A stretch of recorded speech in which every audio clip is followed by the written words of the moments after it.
Welcome back to the Champagne on Ice podcast presented by the Field of 68 as we record this a few hours after one of the more frustrating games you'll watch as an Illinois fan, I'm sure, as Illinois falls to Michigan State by 2 in East Lansing in a game that had plenty of controversy, plenty of chances, and ultimately Illinois now falls 2.5 games back in the Big Ten. 80-78 is the final, and there is plenty to get into in this game, and we will get right to that. As I'm Kyle Tausk, joined as always by Mike Farmer, and I'll just let you take it away. Your initial thoughts on Illinois dropping a incredibly frustrating one to Michigan State in East Lansing.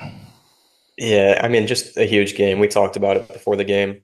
Huge for the Big Ten race, huge for potential March seeding. Would have been a huge resume win. And it's just nice to beat a team like Michigan State. Illinois was not able to do that today. And I think you got to start by saying, like, they didn't play well. Illinois was not good.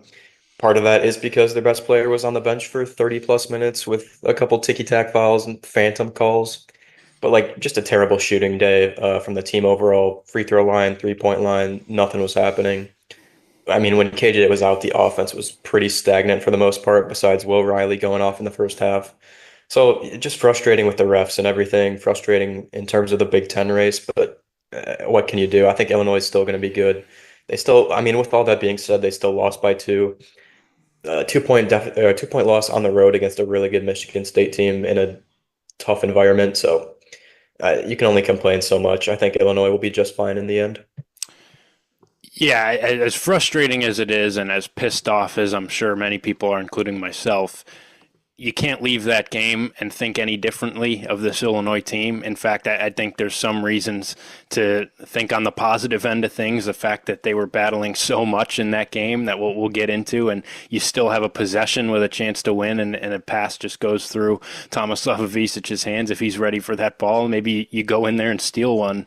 And I think that's kind of the national sentiment that I've seen too. This was kind of the game that was on at the time, and it feels like the overarching thought coming out of the game as well. It's a good win for Michigan State to grind it out at home, but doesn't change much about how people view Illinois, because ultimately you have to start in this game.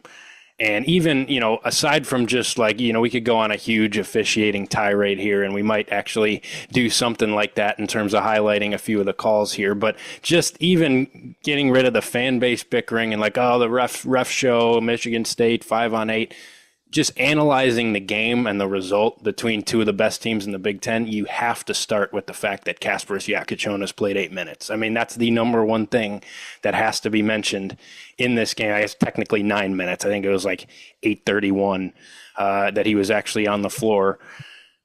I mean, that's the game right there. Illinois doesn't have their best player. We've seen Illinois look completely differently offensively without him. We saw how effective he was in the little time that he was in, how much he was controlling the game. The first play of the game, he found Ivicic on a pick and roll for a dunk, and he comes in with his 4th foul late in the second half. Illinois reeling, gets things totally back under control for Illinois with a drive to the rim and one layup, and then dimes up Tomislav Ivicic for another layup around the rim.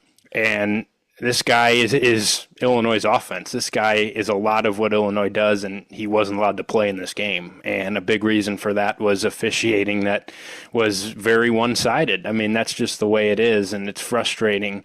And I agree with you that the guys that were out there when he wasn't, I thought struggled to generate good shots for much of the game. And we'll talk about Will Riley playing well. I thought, Ivicic was a huge piece of Illinois even having a chance late.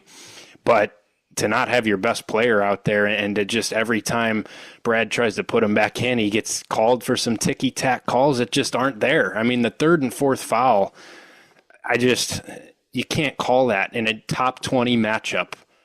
And it's not even like one of those where it's like, oh, well, there was some minimal contact, but let's let that go. He just didn't foul. I mean, the 3rd and 4th foul, there wasn't a foul there. It was a phantom trip for Akins, who fell over and didn't get touched on the fourth one. Brad Underwood sounded off about that one after the game. I haven't seen a worse call. Watching a lot of college basketball this year, far from just Illinois, that one, given the impact in the moment, I don't know what in the world that was.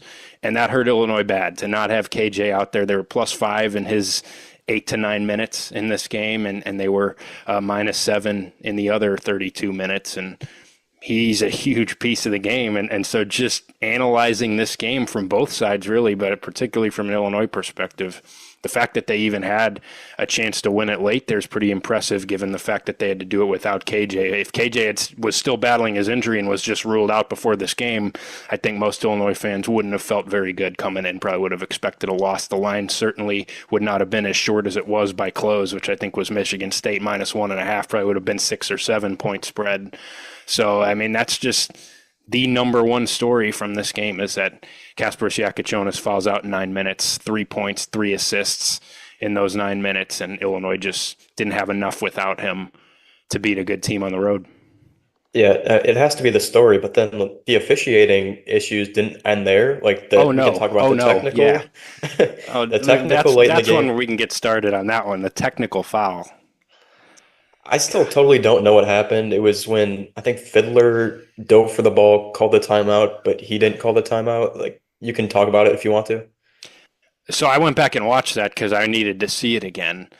But from what I saw, now you can't hear what's going on the floor. Maybe, Fiddler was screaming timeout.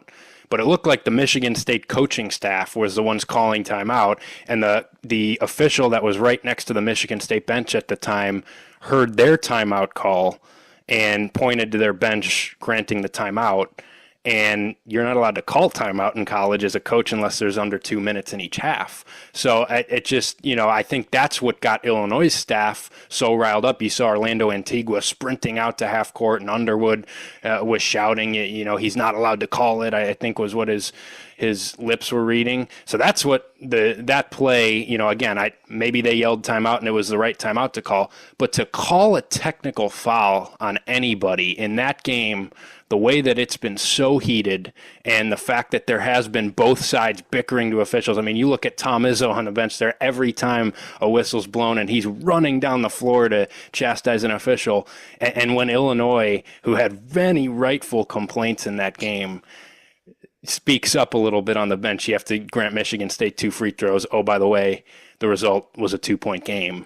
That's the one I can't live with. Like, you know what? There's going to be some home cooking in some games. There's going to be some really bad foul calls. You're going to get really frustrated. Officials are going to miss some obvious ones, terrible calls. It happens all the time. It's happened in basketball forever. But the one that doesn't sit right with me is the technical, because that's one where it's legitimately, it's not a live play. It's not missing something. It's you saying, I'm going to insert myself in this game and change it by calling a technical because I can't handle being pushed back on for probably, based on what I saw, blowing a pretty important timeout call. So that's one where, talk about the officials all you want and the KJ stuff, the technical foul, that can't happen. That one, to me, as somebody watching closely, I could not get over that technical, because as soon as they called it and Frankie Fiddler went to the free throw line, I knew it would be the difference. Like it just always is in that case. Yeah, and Tom Izzo, I mean, great coach, Hall of Fame coach, but he's been the biggest critic of referees for the past 30 years. He's screaming in their face every single game. It does not matter the situation. And then to call that on the Illinois bench, like whoever it even was, doesn't matter. It's just crazy, especially in a huge game. So there's that. There's 3 of KJ's 5 fouls were complete phony calls. They just were not fouls. You can say the one in the first half, which I think Fears drew it maybe. Sure, that's ticky-tacky, but you can call it. And then the 5th one, Fiddler drew the pump fake and the foul. The 5th one was dumb by KJ, but yeah, no question. The other 3 were the ones that made that situation. But the thing that pissed me off the most, live watching the game, the late whistles. Michigan State guys putting up a shot. Yeah, sure, it's a clear foul. We're waiting for the ball to either go in or go out for the foul to be called. It's just insane. That happened minimum 6 times that game in 40 minutes. So it's crazy. Just a lack of consistency from Big Ten officials from game to game. So since I've been watching basketball, it's been the same issue every year. Sometimes it bites you in the butt, sometimes it helps you, but it hurt us today, so it sucks to talk about. But Illinois, yeah, go ahead. No, no, keep going. Sorry. I don't know. Illinois, like, I think you talked about this. Everybody's been talking about it. With the officials, with KJ being out, it's a 2 point deficit. The technical was huge. I mean, it cost us the game. And I think you just have to be positive about Illinois' season-long outlook still, because you're going up against a team that's now 7-0 in conference. They've won 11 in a row. It's a very fundamental, consistent team that gets scoring from 10 different guys. And Illinois had it. KJ didn't have it. Trey White didn't have it today. Hummerkaus didn't have it. Avicic was battling strep throat, Underwood said after the game. And like, I mean, half the roster was just flat out bad today. And it comes down to a 2 point game. A lot of calls kind of cost Illinois the game, but they're still in it at the end. So I think you just have to be super positive overall, even though today stings. Yeah, I mean, again, if KJ was just ruled out before the game, I wouldn't have expected to win or really even have a chance to win late, and Illinois did when he basically didn't play. I mean, that's what Underwood said. Somebody asked him after the game. They're like, well, how did the 2 games that you didn't have KJ impact this one? He's like, well, now 3 we haven't had him, which is pretty much true based on the fact he played 2 minutes at a time. But, I thought Illinois, the fact that they gave themselves a chance there on the road was impressive. And the fact that, they responded so quickly after KJ got his second, went to the bench and built a double-digit lead in the first half. Big part of that was a Will Riley heater that's been cooking up for 2 months now. We've been waiting for that type of Will Riley unconscious 5-minute heater that, me and you have both said it's probably still in there. Like, it's coming at some point. And boy, what a great time for that to happen. 16 points in 16 of 18 points Riley scored for Illinois over a 6-minute stretch in the first half, and they were the aggressors early in the game. But you knew that if KJ wasn't going to come back on the floor, I was curious if Brad was going to put him back in late in the first half when Michigan State was inching back closer to see if he could keep a lead heading into the break. And if he picks up his third, then it is what it is. He didn't end up bringing him back in. I don't know. I mean, I ultimately probably would have gotten called for a ticky-tack 1 minute in, right? So it wouldn't have made a difference. I maybe would have liked to see him come back in at some point in the first half because I thought that was the key stretch in the game was when Illinois had built up that double-digit lead with Riley's heater. Once Riley cooled off a little bit and Michigan State got some stops strung together, it just felt like the momentum was swinging Michigan State's way heading into halftime. And man, if you could have had a lead of a possession or two heading into the break, I think that changes the dynamic of things with KJ coming back, even if the fouls still go against him. But Brad Underwood's been a guy that for a long time has been an auto bench on 2 fouls, and a lot of coaches are like that. And ultimately probably wouldn't have made a difference the way the whistle was. But really, the second half, I just didn't think Illinois was generating good looks. And we saw, similar thing to late in the USC game. You go 5 of 24 from 3, and it's another situation where you can't have watched that game and say, well, Illinois just shot it poorly. If they make some open shots, they win the game. There wasn't great looks in there. Like a lot of those misses were not good looks. They were forced looks. They were, step back off the dribble shots from Boswell or Hummerkaus or Avicic had a 6'9" hand in his face, didn't really get the space he wanted off a pick and pop, but still shot it anyway. Riley got a little ambitious a couple times after he was hot in the first half, which I didn't mind, and that is what it is. But Illinois just didn't generate good shots, and really the only thing they had working for him offensively in the second half, which I think is going to be important moving forward if you do have to play without KJ again, is Tomislav Avicic at the top of the key creating and some off-ball movement and cutting, and even a little 3-man game with Kylan, Tomislav, and Merez, a little high-low action where Merez slips a ball screen and Tomislav found him a couple times late in the second half. That was where Illinois was actually finding some success, but Boswell did not have a very good day creating, and there was just a lot of stagnant possessions, and that's where you missed KJ a lot. But also,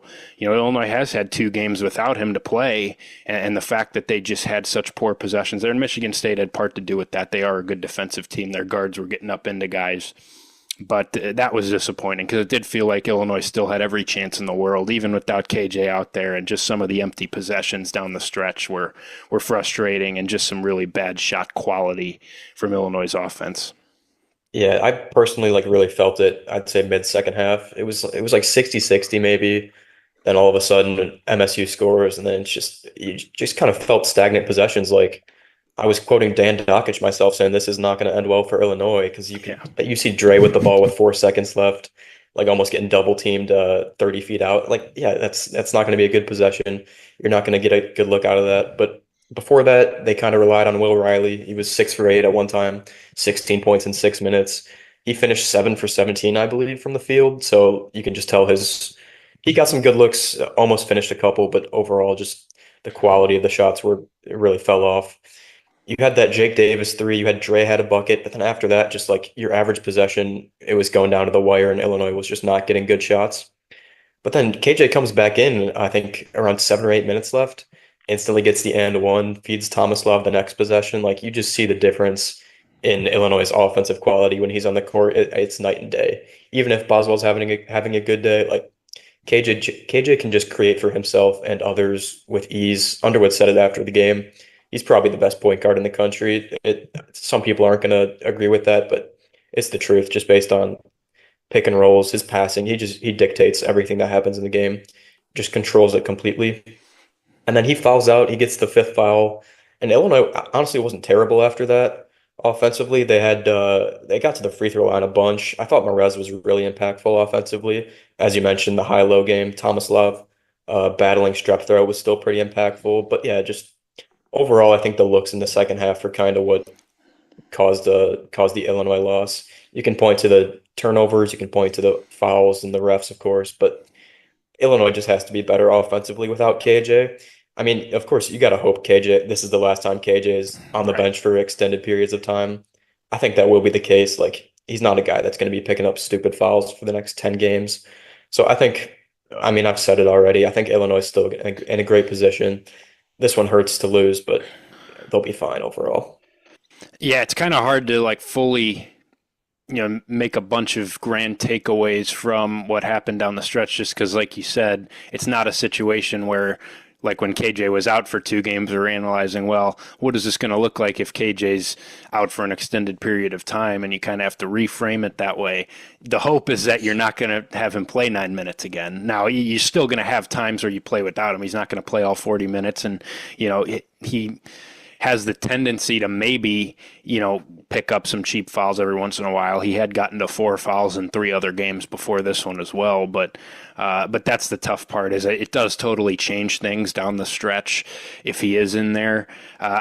Like you said, I did think there was a stretch there with about, 5 minutes to go down to the final minute where Illinois showed a lot of poise after, the game had not gone their way for an extended stretch there really since that Will Riley heater in the first half. And there had been so many empty possessions and KJ's not coming back off that bench. He's already fouled out and Illinois was down 7 and just got back into the game. And Michigan State looked like they were going to pull away and maybe win this game 10-12. And Illinois just found answers, found stops, found something that worked with that 3-man action that they were running with Kylan and Tommy and Merez. And Merez was really active at a couple offensive rebounds down the stretch there, and Illinois was getting to the rim a lot better than they had been on certain possessions. Kylan got there a couple times. Will Riley had a nice and one, and one that should have been an and one if he had finished it. So there was a good stretch there where it did feel like they found something, and there was some real composure and poise that they showed to even give themselves a chance on that last possession. But ultimately, there were just too many empty ones. They missed an opportunity in the first half to enter halftime with a 6-7 point lead with as well as they'd played and then get KJ back and really full go in the second half. And instead, it's tied at halftime. That one felt to me like when it went to halftime tied, I knew that was going to be one that hurt because it just felt like the way Illinois had played, especially on the glass. They were dominating Michigan State on the glass. I think offensive rebounds were 11-4 at halftime. Ultimately, it finishes 15-13. So Michigan State outplayed Illinois on the glass in the second half, even though there was a couple big offensive rebounds there. Ultimately, Illinois wins the rebounding battle by 1 in totality in this game. Felt like it was just kind of in spurts. This is the 2 best rebounding teams in the conference. But it's tough. I mean, you get yourself a chance late, and ultimately, without KJ out there, I mean, we talked about it when we were previewing the game. Like, this comes down to that last possession, and boy, you could have had it. If KJ didn't have 5 fouls and Illinois brings it down the floor, shot clock off, down 1, your prediction could have been an all-timer if KJ had the ball in his hands there, because I would have felt a lot better about Illinois' ability to get a good look there if KJ had it. And ultimately, they did get a pretty decent opportunity, just Tomislav wasn't ready for the pass. I thought it was the right read by Boswell on that last possession.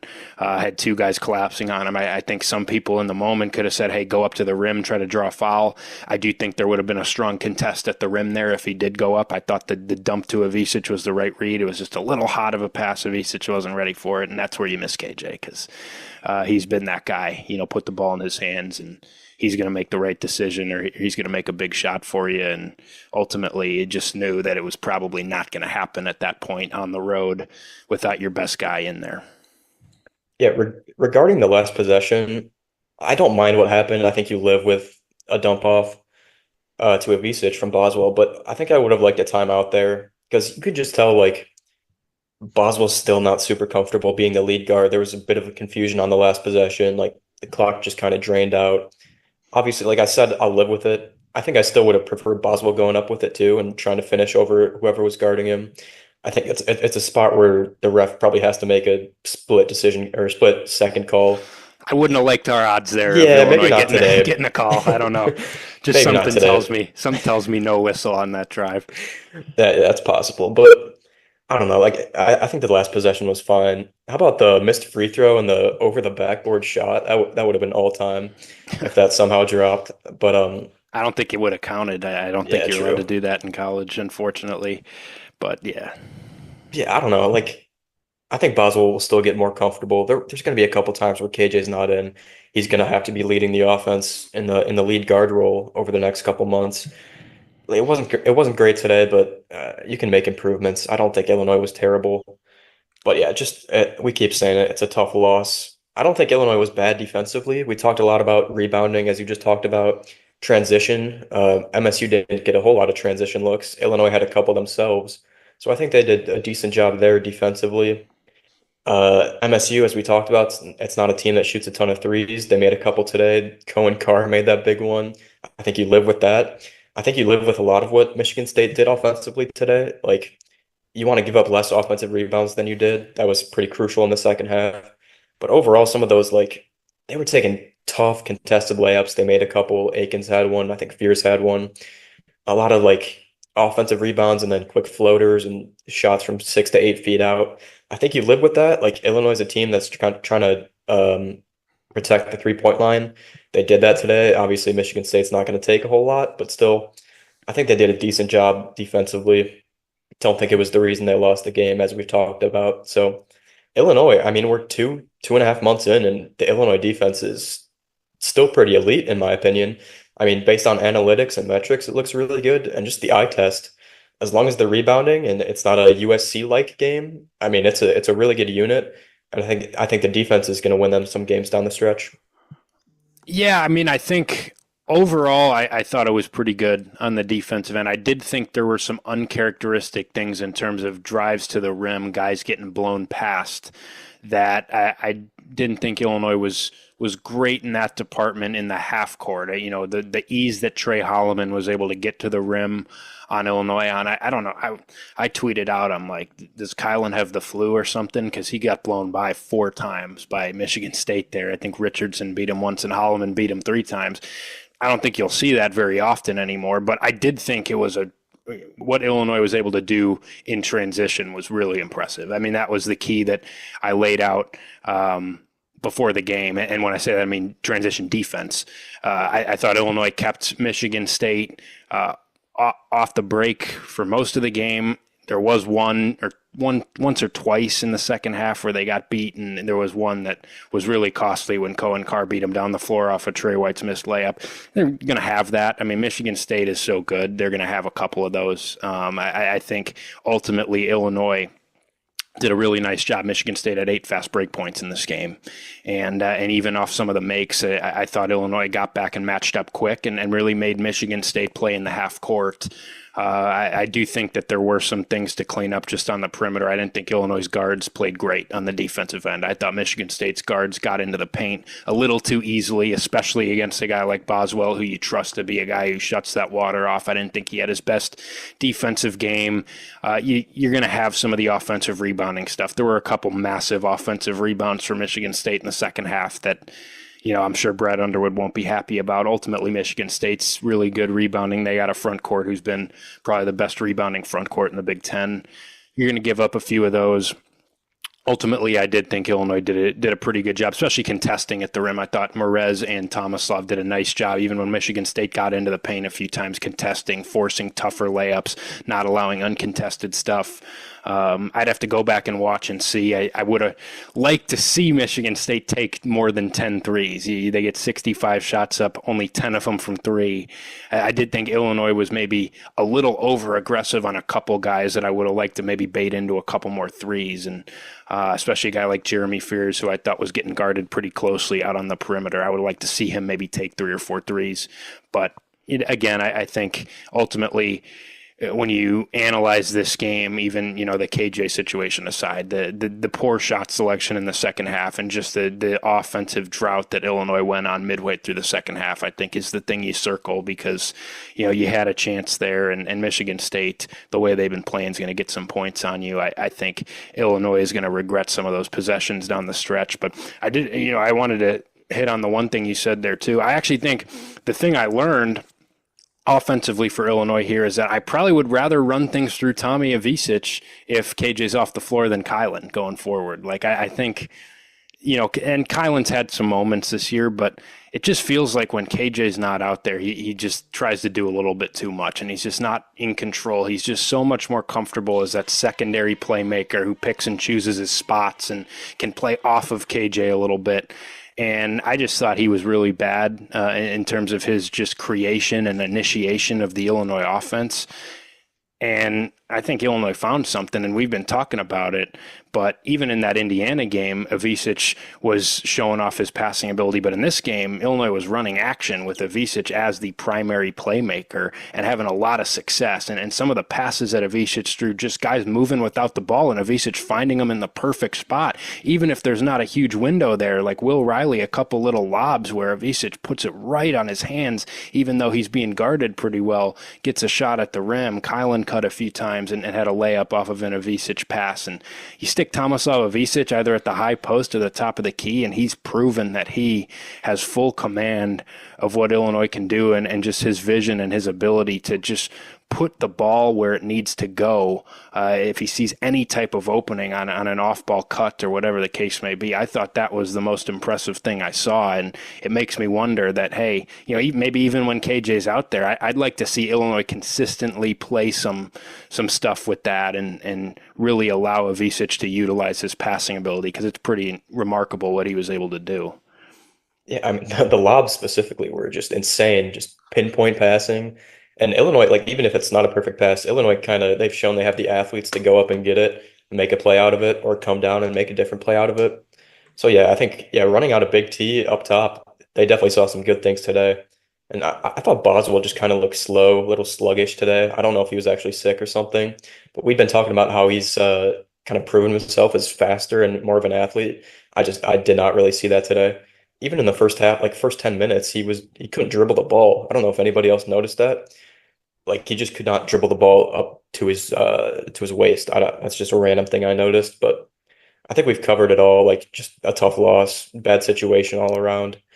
Illinois splits the 2-game road stretch, goes 1-1. Huge win at Indiana, 2-point loss at MSU. It's not going to hurt you unless we're talking about the Big Ten title race, which was going to be tough anyways with 18 teams and a lot of really good contenders this year.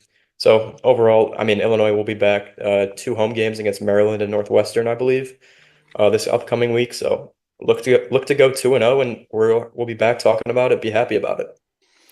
Yeah, ultimately, big picture wise, I do think this one's going to hurt in terms of trying to win a Big Ten title. I think that's going to be an uphill climb. Illinois still has the ability to push things. I mean, you got your opportunities. Michigan State comes back to Champaign. You go to Michigan, and you got Purdue coming to Champaign. So you sweep all those games and maybe only stumble one other time. You can get back in it. I think that's one where you probably have to look at it and take a bigger picture approach the rest of the Big Ten season. I think this team has proven that when they're at their best, this is going to be a dangerous team. I think ultimately give this team 2 more months before Selection Sunday, and it's going to be a team nobody wants to see in their bracket. And, when KJ's out there and allowed to play more than 9 minutes, I think this team has more than proven its high ceiling and its ability to play with anybody. But I think now you just kind of look at it and say, look, I think it's going to be tough for Illinois to win the Big Ten this year. And, I think some people would tell you that's disappointing because I do still believe, even having watched this game, that Illinois is the best team in this conference. And if you don't end up winning the conference title as the best team, that's disappointing. But, ultimately, I think there's still a lot to play out here. And this one definitely hurts that goal. But I think Illinois, in terms of big picture outlook, nothing changes with this game. I think Illinois continued to show resiliency and growth, even just that late game run they had in adjusting after having such a poor stretch. They continue to grow, and you get your best player back in there. I think Illinois should be able to take care of business these next 2 games, and you really do need to do that. I think home court's going to be absolutely crucial. I truly believe for Illinois, even just taking like the Big Ten title implications out of it, like win out at home. That needs to be a true goal for this team. Don't drop another home game, especially not to Maryland or Northwestern. Like those are 2 games coming off the disappointment here that you'd like to see Illinois get. And really the schedule shakes out favorably to where, hey, let's see where the chips fall. Let's see Michigan State and Purdue what they do, and you can even have that conversation again. But you got Maryland, Northwestern at home, then at Nebraska, home Ohio State, at Rutgers, at Minnesota, home UCLA. Like, should be able to clean up and just continue to grow in those games, and I think Illinois will be just fine in the long run. Yeah, me too. Still a lot of ball left to be played. Michigan just slipped up at Minnesota. I'm sure Michigan State will slip up eventually. So yeah, just take care of what you got to take care of and wait for these other teams' results, see what happens. All right, that'll wrap things up for us. A quicker episode here, but we wanted to get something out quickly because a lot of thoughts rolling through the head after that game, and sometimes it's better to just do kind of more of an instant reaction than wait on it for a day or 2. So we will be back sometime either over the weekend, whenever the case may be, with 2 home games. Anything super notable happens in that Maryland game, we'll try to get an episode out. Otherwise, maybe early next week, kind of play that one by ear here over this next stretch. But make sure you're following along with us. Give us a follow at Champagne on Ice on Twitter/X. Subscribe to the Field of 68 Podcast Network YouTube channel. Find us wherever else you get your podcasts. We will be there, and we will be following along as Illinois continues to trek along in conference play with a pair of home games this week. And I hope everybody enjoys the games the rest of the week. We'll see you afterwards right